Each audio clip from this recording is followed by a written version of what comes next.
I was so broke, I had $21, $22 to my name.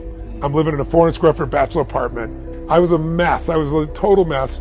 And I realized I've not paid my rent and I'm out of money. And I don't have any prospects for some new cash in the short term. How am I even going to eat? So I decided to go to this all-you-could-eat salad bar that they had around the corner of this place called El Torito. So it was about a 3-mile walk. I didn't take the car because I couldn't pay for parking, for the gas. And I walked there and I went in and I had this meal where I basically loaded up for the winter. I ate plates of food.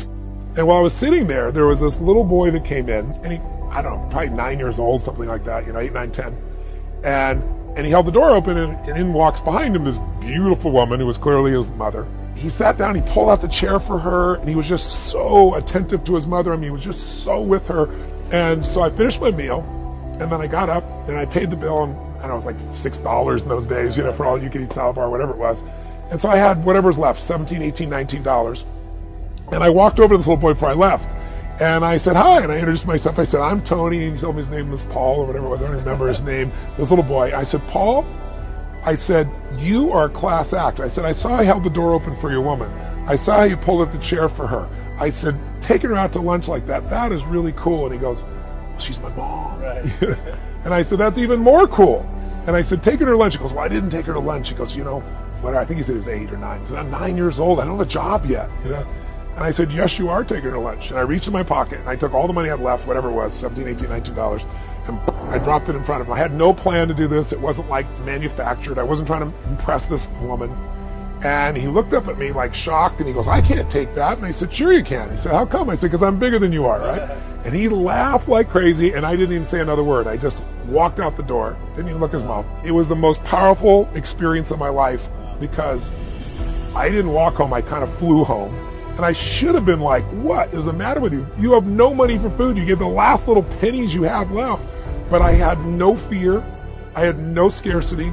And I got home and I realized what I'd done. It was like, I have no money now. I have like no money, nothing, right? I was trying to conserve by going there, And I don't know. I've worked on a plan. I figured I'll figure this out. And the next day I got the old snail mail. I pull out this letter and there's a young man that I had loaned $1,200 to, and he had not paid me back, and I was desperate for cash. I probably called him 10 times trying to track him down, not a single response, and I was so hurt and pissed. And here's the letter from this guy saying, I'm really sorry. I know you've been trying to reach me. I've been avoiding you, and here's the money you owe, and I'm going to give you some interest as well. So I chose to believe, I don't know if it's true, but I chose to believe that it's because I let go of trying to just take care of myself. I did what was right. I didn't plan it. I did it spontaneously. I saw it. It felt right to me. I did it. And I felt no scarcity. I faced really tough times. I never went back to that level of scarcity, not since that day. So it's a long way of saying when you have nothing is when you need to give. If you're going to wait till you think you have something, you're never going to have something of any size or scope. There's something inside the human psyche that when you do what's right and you get outside of yourself, there's something that'll click for you